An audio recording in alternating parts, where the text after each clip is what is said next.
दोस्तों, Aryan Khan drug case में जिस तरह एनसीपी नेता Nawab Malik NCB zonal director Sameer Wankhede के पीछे पड़े हैं, उससे साफ हो गया है कि इस देश में ऑनेस्ट ऑफिसर्स खुलकर काम भी नहीं कर सकते। नवाब मलिक रोज कोई न कोई ट्वीट कर नया बखेड़ा खड़ा कर देते हैं। एनसीपी के ये नेता समीर वानखेड़े को मेंटली टॉर्चर करने के लिए उनके परिवार तक को नहीं बख्श रहे। कभी कास्ट सर्टिफिकेट तो कभी निकाहनामा और कभी निकाह की तस्वीरें रोज ट्विटर पर डालकर भारत की जनता को नवाब मलिक कंफ्यूज कर रहे हैं। सिर्फ कंफ्यूजन की ही बात नहीं है दोस्तों, बल्कि नवाब मलिक की इन हरकतों से ड्रग्स के खिलाफ हो रही एनसीबी की कार्रवाई भी बुरी तरह से प्रभावित हो रही है। अब बड़ी खबर ये है कि मलिक बनाम वानखेड़े की इस लड़ाई का फायदा अनन्या पांडे ने उठा लिया है और अनन्या पांडे भारत छोड़कर चली गई हैं। जी हाँ, ये बड़ा खुलासा अभी मुंबई में एक रिपोर्ट में किया गया है। रिपोर्ट में दावा किया गया है कि अनन्या पांडे 3 साल के लिए भारत से बाहर चली गई हैं। तो क्या वाकई में अनन्या पांडे भाग गई हैं? क्या है पूरा मामला, आपको बताते हैं सब। आप भी वीडियो को लाइक और शेयर कर अपना प्यार और सपोर्ट दिखाएं और कमेंट में अपनी बात अपनी राय जरूर रखें। तो सब जानते हैं दोस्तों कि अनन्या पांडे आर्यन खान ड्रग्स केस की मुख्य कड़ी हैं। लगातार 2 दिन तक अनन्या पांडे से एनसीबी ने 6-6 घंटे की पूछताछ भी की थी और अनन्या को तीसरी बार सोमवार को यानी कि 25 अक्टूबर को फिर से एनसीबी दफ्तर में पूछताछ के लिए बुलाया गया था। मगर 25 अक्टूबर को अनन्या पांडे एनसीबी दफ्तर पहुंची ही नहीं, क्योंकि उससे ठीक एक दिन पहले ही प्रभाकर सैल का कथित हलफनामा मीडिया में आ गया था, जिसमें समीर वानखेड़े पर वसूली के आरोप लगाए गए थे और नवाब मलिक तो रोज कोई न कोई बम फोड़ ही रहे हैं। तो ऐसे में अनन्या पांडे ने इस पूरी सिचुएशन का भरपूर फायदा उठा लिया। जी हाँ, अनन्या पांडे को लेकर बड़ी खबर ये है कि अनन्या पांडे विदेश भाग गई हैं, वो भी पूरे 3 साल के लिए। मुंबई से निकलने वाले एक बड़े अखबार में दावा किया गया है कि अनन्या पांडे भारत से बाहर चली गई हैं और 3 साल के वीजा पर अनन्या जा चुकी हैं।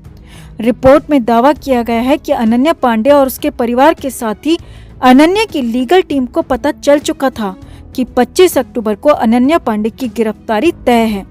लीगल टीम ने अनन्या पांडे को आगाह कर दिया था कि अगर वो 25 अक्टूबर को तीसरी बार एनसीबी दफ्तर में पेश हुई तो उनकी अरेस्टिंग कंफर्म है, क्योंकि अनन्या पांडे और आर्यन खान की व्हाट्सएप चैट इसका बहुत बड़ा आधार बन चुकी है। अब खबर है कि अनन्या पांडे के घर में तूफान आ चुका था, क्योंकि अनन्या पांडे की लीगल टीम ने सतर्क कर दिया था कि वो 25 अक्टूबर को गिरफ्तार कर ली जाएंगी। अब अपनी लीगल टीम के एडवाइस के बाद अनन्या ने पहले तो एनसीबी की पूछताछ को स्किप कर दिया और फिर गुपचुप तरीके से फरार होने का प्लान भी बना लिया। हैरानी की बात यह भी सामने आ रही है दोस्तों कि चंकी पांडे, जो कि अनन्या पांडे के पिता हैं, चंकी पांडे अनन्या पांडे के इस फैसले के खिलाफ हैं।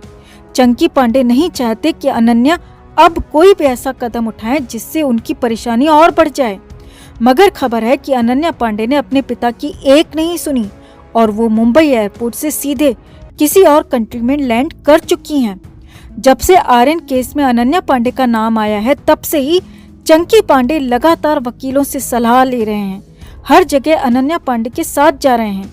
घंटों एनसीबी दफ्तर में खड़े होकर अनन्या का इंतजार कर रहे हैं और अनन्या ने अपने पिता की बात को नकार कर देश से फरारी का प्लान बना लिया।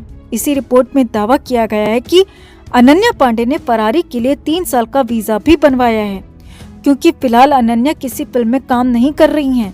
जो फिल्में उनके हाथ में थीं वो भी उनसे छिन चुकी हैं। साउथ एक्टर विजय थालापति और जूनियर एनटीआर ने अनन्या पांडे को अपनी फिल्मों से बाहर कर दिया है, क्योंकि अनन्या पांडे का नाम भी ड्रग केस में शामिल हो चुका है। अब ऐसे में अनन्या के पास फिल्में नहीं हैं और अगर एनसीबी ने भी उन्हें अरेस्ट कर लिया तो करियर पूरी तरह से तबाह हो जाएगा। इसीलिए अनन्या पांडे ने फरारी का प्लान बना लिया। अब रिपोर्ट में दावा किया गया है कि 3 साल बाद ही अनन्या पांडे भारत में लौटेंगी और तब तक आर्यन खान का ड्रग्स केस का मामला भी शांत पड़ चुका होगा। सूत्रों की माने तो अनन्या की फरारी के पीछे बॉलीवुड का सपोर्ट भी हो सकता है, क्योंकि अनन्या अगर आर्यन के खिलाफ कुछ भी बोलती तो आर्यन और फंस जाता। सिर्फ आर्यन खान ही नहीं बल्कि 3 और स्टार किड्स भी फंस जाते, जो कि इस ग्रुप चैट में शामिल थे। खबर तो ये भी है कि अनन्या के साथ ही वो तीनों स्टार किड्स भी भारत से बाहर चले गए हैं ताकि उनको भी गिरफ्तार न किया जा सके।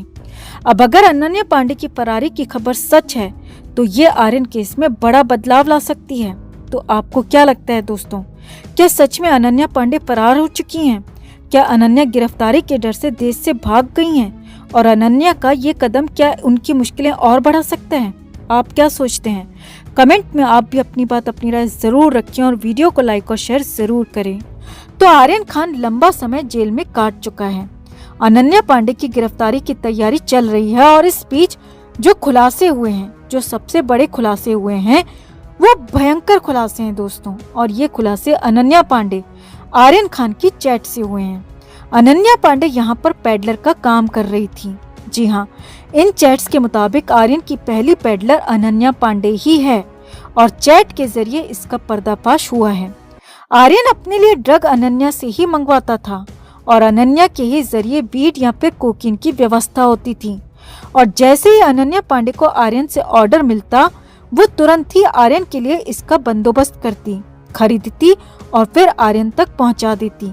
और आर्यन ने ये भी पूछा कि व्यवस्था हुई या नहीं, तो अनन्या ने साफ साफ कहा है कि व्यवस्था हो जाएगी, डोंट वरी। अनन्या पांडे तो यहाँ तक कहने लगी है कि वो इस बिजनेस में आ चुकी है, यानी कि ड्रग पेडलिंग उसका बिजनेस बन चुका था। अब ये लीक्ड चैट इंडिया टुडे के जरिए सामने आई है। उस चैट में क्या क्या है पहले वो भी देखिए और समझिए, फिर आपके सामने सिलसिलेवार तरीके से उस चैट को डिकोड भी करेंगे। आर्यन खान ने पूछा वीड, फिर अनन्या पांडे ने कहा हाँ ये डिमांड में है आजकल।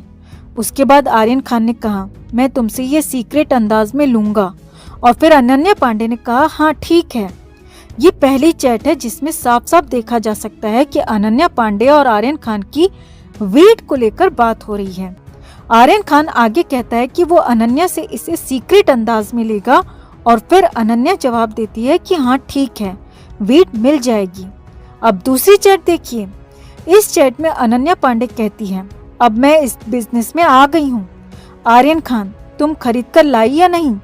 फिर आर्यन कहते हैं और नाम लेते हैं अनन्या का, तो अनन्या पांडे कहती हैं मैं वीड ला रही हूँ। ये दूसरी चैट है जिसमें अनन्या पांडे साफ साफ कह रही है कि वो अब इस बिजनेस में आ गई है। और फिर आर्यन पूछता है कि तुम वीड लेकर आई या नहीं, तो फिर अनन्या का भी नाम लेता है और उस पर अनन्या पांडे साफ साफ जवाब देती है कि मैं लेकर आ रही हूँ।